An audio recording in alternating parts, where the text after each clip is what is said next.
Hey, bonjour tout le monde, j'espère que vous allez bien, bienvenue dans une nouvelle vidéo dédiée à Argo Events. Dans cette quatrième vidéo dédiée à Argo Events, on va s'intéresser à l'event source de type RabbitMQ. Vous allez voir que c'est assez simple et assez pratique. On va reproduire en gros ce schéma-là, c'est-à-dire que on va avoir un ingress pour utiliser notre RabbitMQ via l'interface graphique. Après, on va pas avoir d'ingress spécifiquement pour le service RabbitMQ en lui-même. On va ensuite définir au niveau de Argo Events un event source qui va permettre d'utiliser RabbitMQ, donc AMQP, et un sensor ensuite qui va comprendre une partie dependency qui va permettre de se connecter à cet event source et une partie trigger qui va permettre de générer des pods. Donc là c'est quelque chose qui est assez simple, assez pratique. Ça va permettre de gérer finalement une queue qui va dépiler suivant un certain rythme et suivant les possibilités de consommation de ressources qui vont pouvoir être affectées à l'event source. Alors pour commencer, du coup il nous faut un RabbitMQ, donc du coup on a notre cluster cube ici, j'ai un répertoire qui est vide ici. Nous, ce qu'il nous faut, c'est ajouter le dépôt Bitnami. Donc, on l'a déjà, puisque dans le cadre de la playlist Helm, j'ai déjà fait des vidéos avec le cluster. Mais si vous voulez le faire, vous le rajoutez de cette manière-ci. Vous n'oubliez pas de faire un Helm repo update.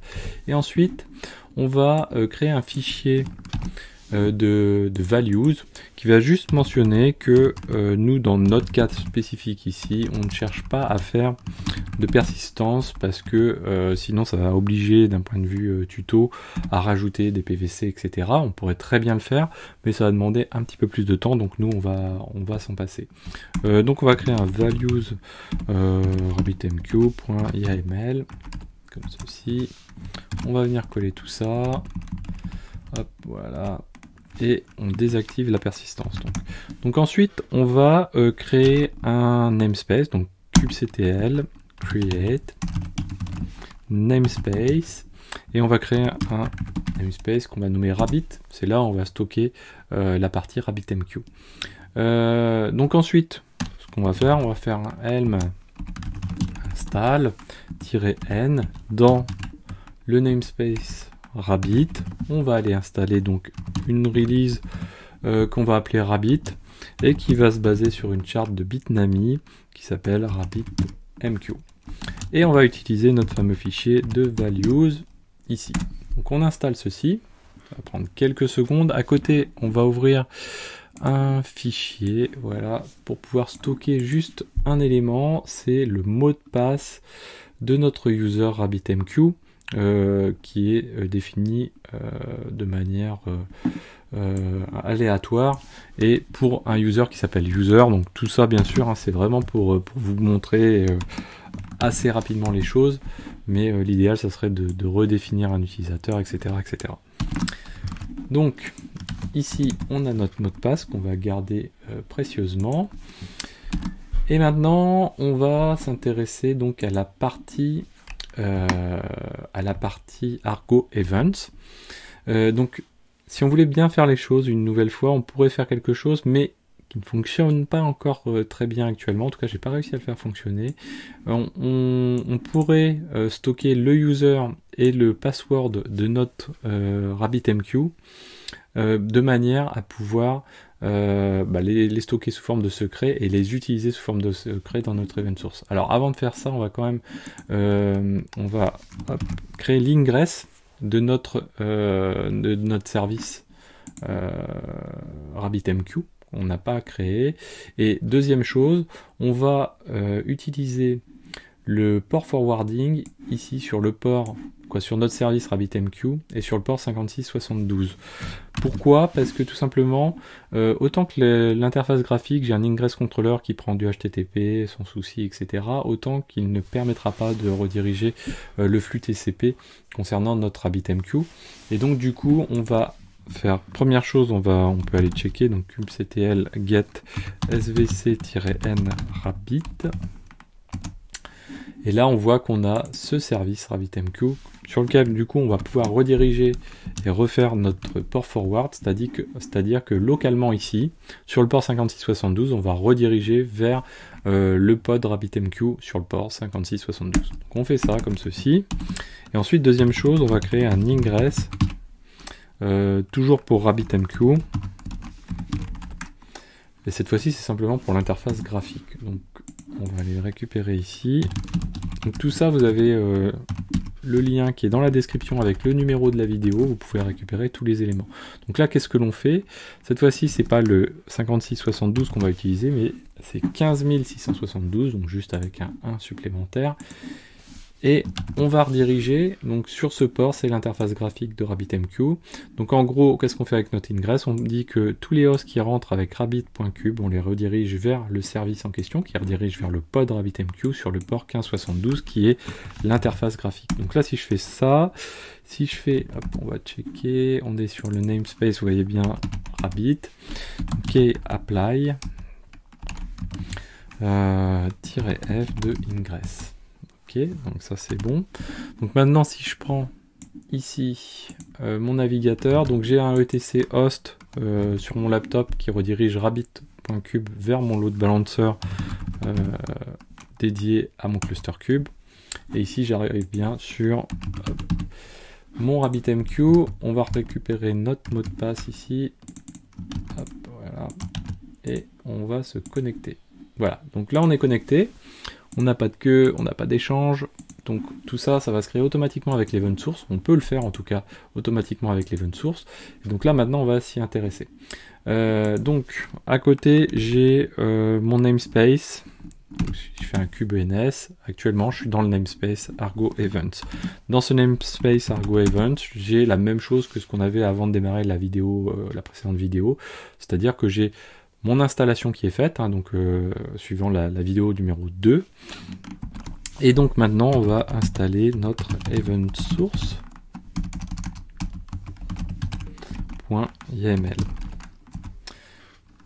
Hop là, qu'est-ce que j'ai? Ah, j'ai peut-être un reliquat de fichiers qui traîne. Event source, voilà. Event source.yml, ici.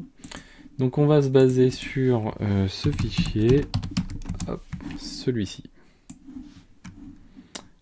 Alors celui-ci c'est la même chose que le fichier qu'on avait pour notre webbook lors de la vidéo précédente, sauf que cette fois-ci, vous allez voir, on utilise ici un type AMQP. Donc c'est un event source de type AMQP. Ici on lui met son nom à l'event source, c'est ce qui va être ensuite utilisé dans le sensor. On veut le déployer dans le namespace Argo Event, je vous ai déjà expliqué, mais suivant le type d'installation qu'on a utilisé pour Argo Event, soit on peut utiliser un full namespace, full cluster, soit sinon on est limité au namespace Argo Event. En l'occurrence, nous on n'est pas limité, mais voilà, on va le faire quand même dans ce namespace.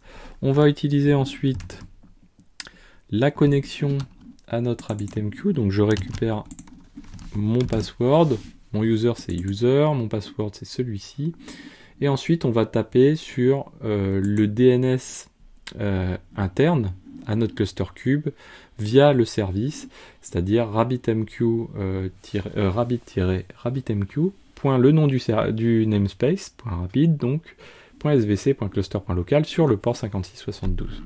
Ensuite, qu'est-ce qui va se passer? Bien, notre event source va créer un exchange name de type de nom Xavkey. La routing key, elle n'est pas forcément nécessaire. Et quelques petits éléments de configuration sur la reconnexion, sur l'exchange. Et on va déclarer une queue au passage qui va s'appeler Xavkey. Donc elle n'est pas durable, c'est-à-dire que si on supprime l'event source, potentiellement la queue, on peut la supprimer, etc. Donc on va sauvegarder tout ça. Alors en dessous ici, vous pourriez avoir les paramètres de connexion du user, ce qu'on trouve dans la documentation de Argo Events, sauf que a priori ça ne fonctionne pas. Il y a d'autres éléments qui ne fonctionnent pas, le rate limit ne fonctionne pas non plus. Donc il y a des petites choses, je pense que Argo Events est en cours d'élaboration, et du coup donc on va faire un key apply-f et on va ajouter notre event source. Donc là je vais vérifier, on retrouve notre event source qui est en cours de création. Hop, voilà, ça va arriver, voilà. Donc normalement, Ça devrait être le cas. Hop, on devrait retrouver ici dans notre queue. Voilà, désormais on a une queue qui s'appelle Xavkey, je vais zoomer un petit peu, qui s'appelle Xavkey qui a été créé, et on doit avoir un exchange qui s'appelle Xavkey également qui a été créé. Donc ça c'est grâce à notre event source. Maintenant on va éditer un sensor.yml. Ce sensor.yml, on va lui passer les éléments suivants. Ici, hop, voilà. Comme ceci. Et voilà.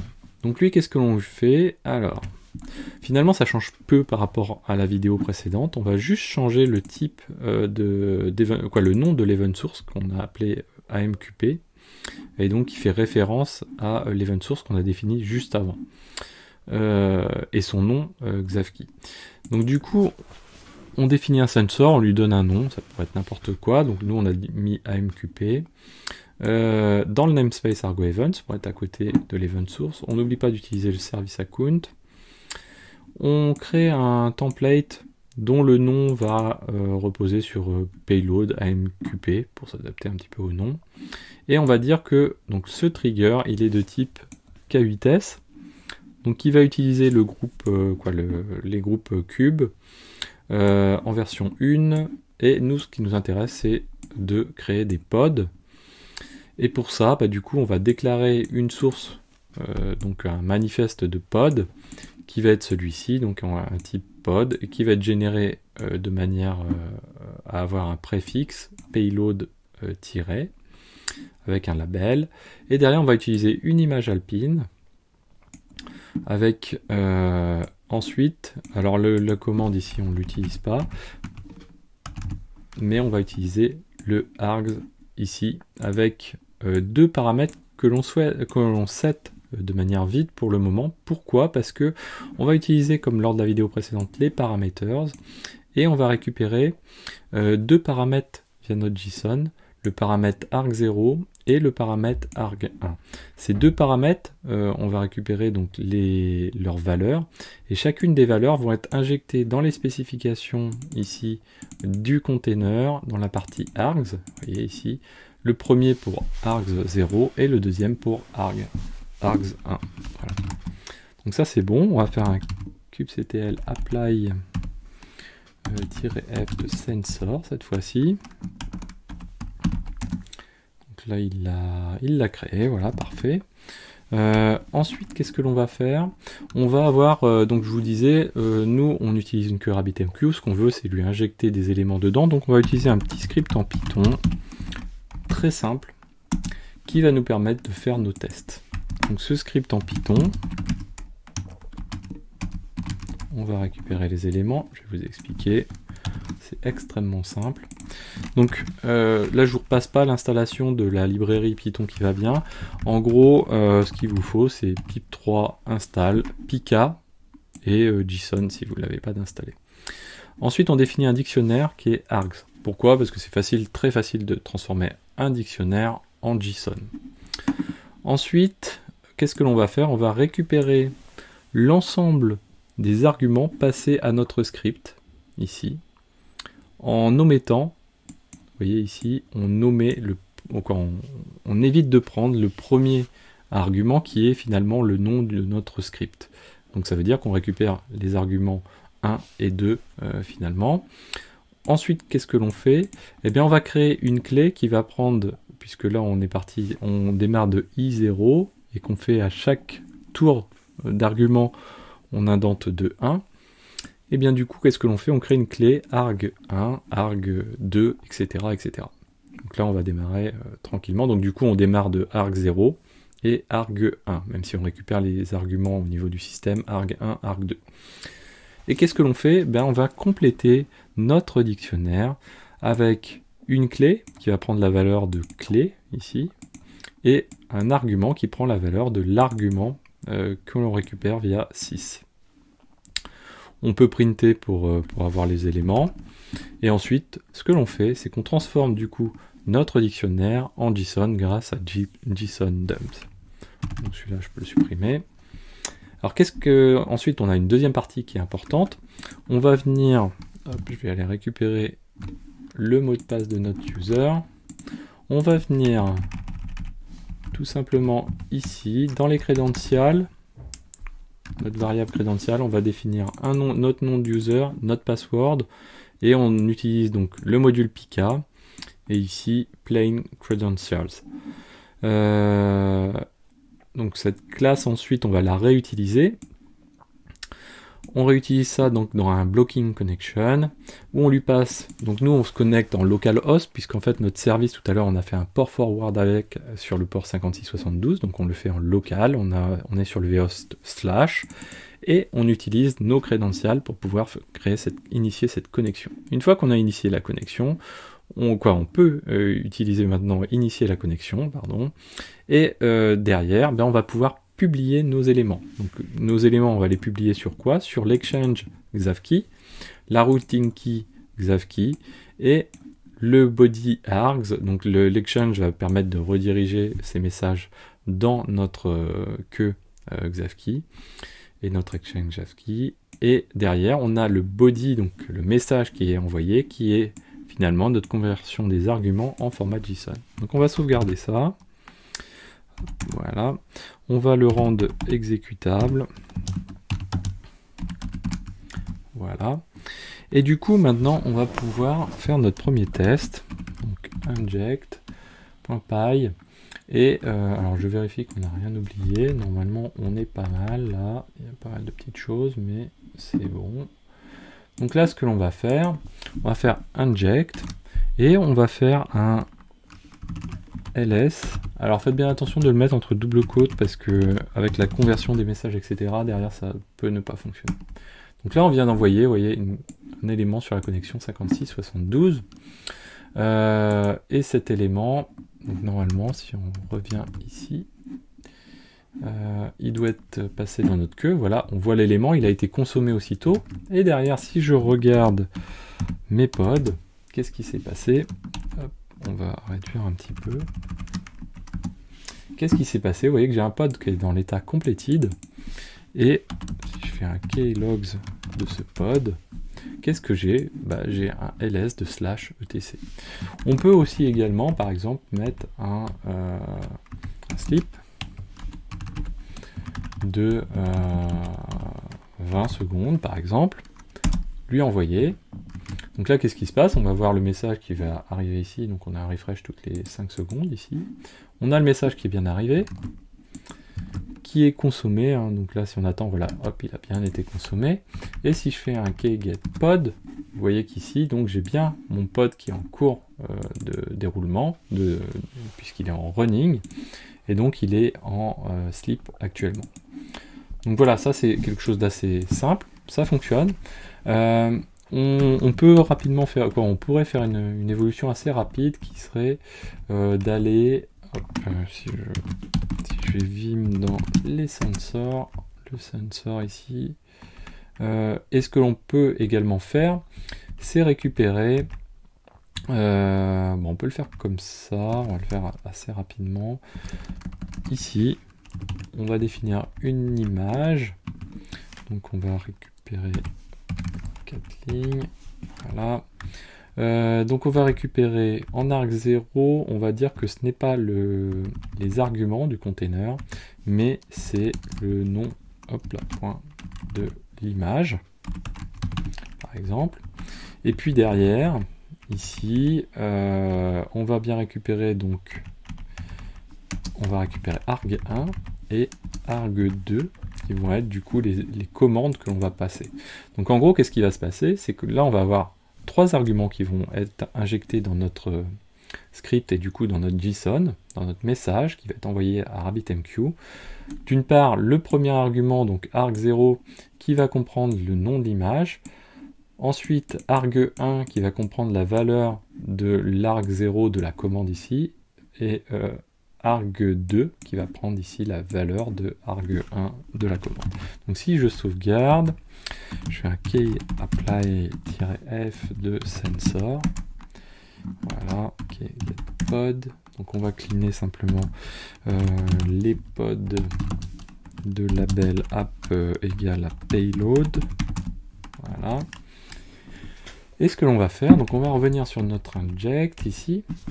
Et là, par exemple, ce que je peux faire, c'est dire, bah ça, le slip, ce que je veux, c'est le faire tourner sur une Ubuntu. Donc ça va être une image Ubuntu avec un slip avant. Donc là, si je fais ça, si je fais un kubectl get pod, qu'est-ce qui se passe? J'ai un container en creating, et si je fais un key describe pod comme ceci, quelle est l'image qui a été utilisée? Hop, vous voyez, l'image qui a été utilisée ici, c'est bien une Ubuntu. Donc la version, bien sûr, latest. Si je fais la même chose, mais avec une Alpine, comme ceci, toc, voilà, je fais un key get pod. Ici, donc, j'ai bien mon payload qui est en cours. Si je fais un describe, comme ceci, describe de pod, qu'est-ce que j'ai? J'ai une image qui est de type Alpine ici. Et je pourrais faire ainsi de suite. Hein. On peut faire Debian par exemple. Donc là, vous voyez comment ça va à sentir que il y a quand même un petit peu de potentiel derrière, derrière cet outil. Puisqu'à partir finalement d'un point d'entrée unique, tel qu'on l'a fait là, on va pouvoir faire tourner des containers, donc des applications, on va dire sous forme de job ou de batch, vraiment à la volée, à la demande. Et ça, c'est plutôt quelque chose qui est très très intéressant et très utile, par exemple quand on processe de la data ou autre. Et là, vous voyez, par exemple, là, on a fait tourner une image de type Debian. Donc là, on peut imaginer que vous allez rentrer les images que vous souhaitez, éventuellement avoir une cron job qui va venir alimenter votre message queue, votre RabbitMQ, plutôt que notre script Python, et qui va venir emmagasiner tout un tas d'images avec les options à passer, donc des applications avec des options à passer, et venir les dépiler ensuite. Voilà, donc j'espère que cette vidéo vous a plu, n'hésitez pas à la partager, à mettre des pouces bleus, à commenter, et moi je vous dis à très bientôt sur Xavki.